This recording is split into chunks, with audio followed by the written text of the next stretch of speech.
Program Studi Pendidikan Islam Anak Usia Dini akan menyampaikan materi kami, kelompok 8 terkait aliran Mu'tazilah untuk memenuhi tugas ujian akhir semester mata kuliah Tauhid dan Ilmu Kalam. Sebelum masuk ke pembahasan, izinkan kami memperkenalkan diri masing-masing. Saya atas nama Sri Luluul Ulumi dengan NIM 250110091. Saya atas nama Aulia Martaulandari dengan NIM 250110092. Dan saya atas nama Hairunisa dengan NIM 250110093. Baik, kami akan masuk ke pembahasan pertama dan saya sebagai pemateri pertama akan menjelaskan poin pertama tentang sejarah kemunculan aliran Mu'tazilah. Berikut adalah beberapa pandangan yang paling dikenal. Yang pertama, pendapat bahwa aliran Mu'tazilah ini muncul karena adanya perdebatan di Bashrah tentang kasus pelaku dosa besar. Sejarah kemunculan aliran Mu'tazilah ini sebenarnya tidak tunggal, karena para ahli memiliki beberapa pendapat terkait asal-usul kemunculan aliran Mu'tazilah ini.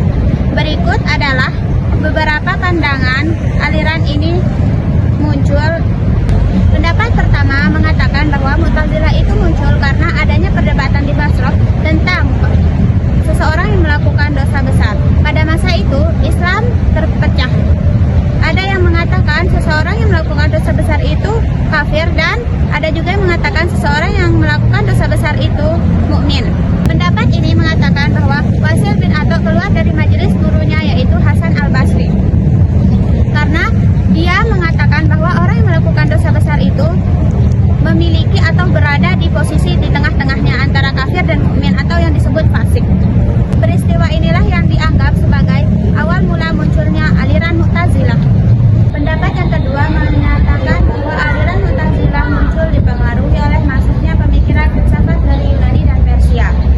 Pada dinasti Abbasiyah, karya-karya filsafat banyak diterjemahkan sehingga ide-ide rasional mulai berkembang. Mu'tazilah ini dianggap sebagai aliran yang mencoba memadukan akal dan agama sehingga pemikiran filsafat mereka turut membentuk karakter rasional mereka sendiri.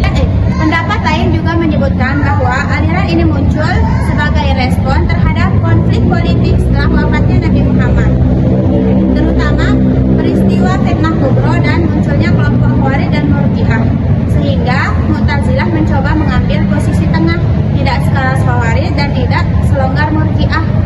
Nah, dari sini muncul juga gagasan mereka tentang manzilah bainal manzilatain. Saya pemateri kedua akan menjelaskan tentang doktrin ajaran aliran Mu'tazilah. Ada 5 ajaran aliran Mu'tazilah. Yang pertama yaitu al-adil, yaitu keadilan Tuhan. Mu'tazilah meyakini bahwa Allah itu maha adil dan keadilannya itu harus dipahami secara rasional. Artinya, Allah tidak mungkin berbuat zalim. Segala perbuatan manusia adalah hasil pilihan manusia, bukan dikehendaki Allah. Oleh karena itu, manusia bertanggung jawab penuh atas amal baik atau buruknya. Yang kedua, at-tauhid, yaitu keesaan Tuhan.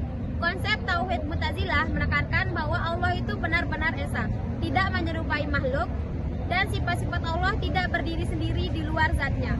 Artinya, sifat-sifat Allah bukan entitas terpisah, tetapi melekat pada zatnya. Allah tidak memiliki bentuk, arah, maupun tempat. Selanjutnya yang ketiga yaitu manzilah bainal manzilatain, posisi di antara dua posisi. Maksud posisi di antara dua posisi yaitu berada di antara surga dan neraka. Orang tersebut tidak bisa masuk surga karena bukan termasuk orang mukmin, dan tidak juga bisa masuk neraka karena bukan termasuk orang kafir, melainkan fasik, yaitu berada di tengah-tengah. Yang keempat yaitu al-wa'du wal wa'id, janji dan ancaman. Adalah keyakinan bahwa Allah pasti menepati janjinya. Janji pahala bagi orang yang beriman dan taat, ancaman siksa bagi pendosa. Allah tidak mungkin mengampuni pelaku dosa besar begitu saja tanpa taubat. Oleh karena itu,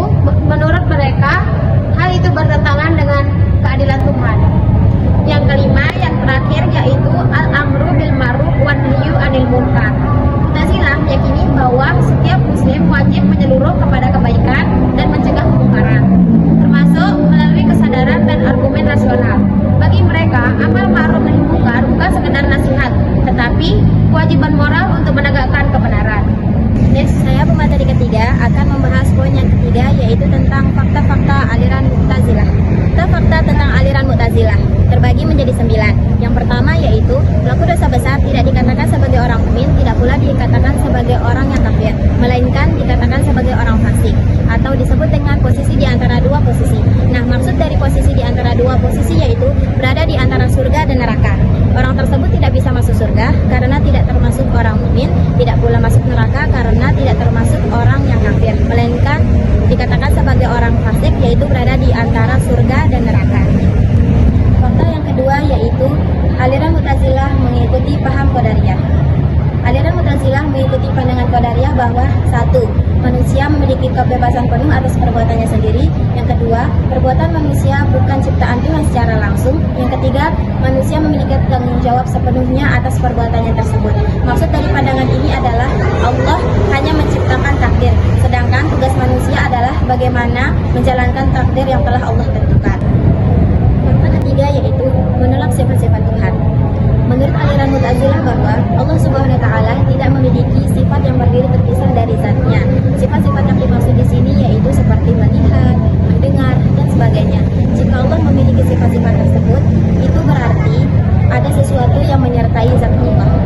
Fakta yang keempat, manusia dengan akalnya dapat mengetahui Tuhan. Dalam pandangan Mu'tazilah, manusia dengan akalnya wajib mencari dan mengetahui keberadaan Tuhan. Ilmu tentang Tuhan tidak hanya dapat, tetapi wajib dicapai melalui akal. Fakta yang kelima, Tuhan menciptakan makhluk karena hikmah. Dalam pandangan aliran Mu'tazilah, Tuhan tidak berbuat sesuatu tanpa tujuan. Segala tindakan yang dilakukan oleh Tuhan memiliki hikmah dan manfaat bagi manusia. Tuhan hanya menghendaki kebaikan dan tidak menghendaki keburukan. Fakta yang keenam, Al-Quran tidak mukjizat dari segi gaya bahasa. Dalam pandangan aliran Mu'tazilah, mukjizat Al-Quran tidak dilihat dari bagaimana gaya bahasanya, melainkan dilihat dari makna dan kandungan yang ada di dalamnya. Fakta ketujuh, manusia dapat mengetahui baik buruk tanpa wahyu. Pada fakta ini, Mu'tazilah menekankan fungsi akal manusia untuk mengetahui baik dan buruk. Menurut aliran Mu'tazilah, tanpa wahyu pun manusia dapat memahami nilai moral. Fakta kedelapan, Al-Quran bukan qadim, tetapi hadis atau baru dan diciptakan. Al-Quran bukanlah qadim, yang artinya tidak berawal dan bersifat baru atau hadis, berupa suara terdiri dari huruf-huruf yang dilantunkan. Fakta yang kesembilan atau yang terakhir, Tuhan mendengar bukan karena sifat pendengarannya. Menurut aliran Mu'tazilah, Tuhan mendengar bukan karena memiliki sifat pendengaran seperti makhluk. Sebaliknya, makna mendengar di sini diartikan sebagai bagian dari zatnya, bukan sifat tersendiri. Demikian pemaparan materi dari kelompok kami. Cukup sekian dan terima kasih. Wassalamualaikum warahmatullahi wabarakatuh.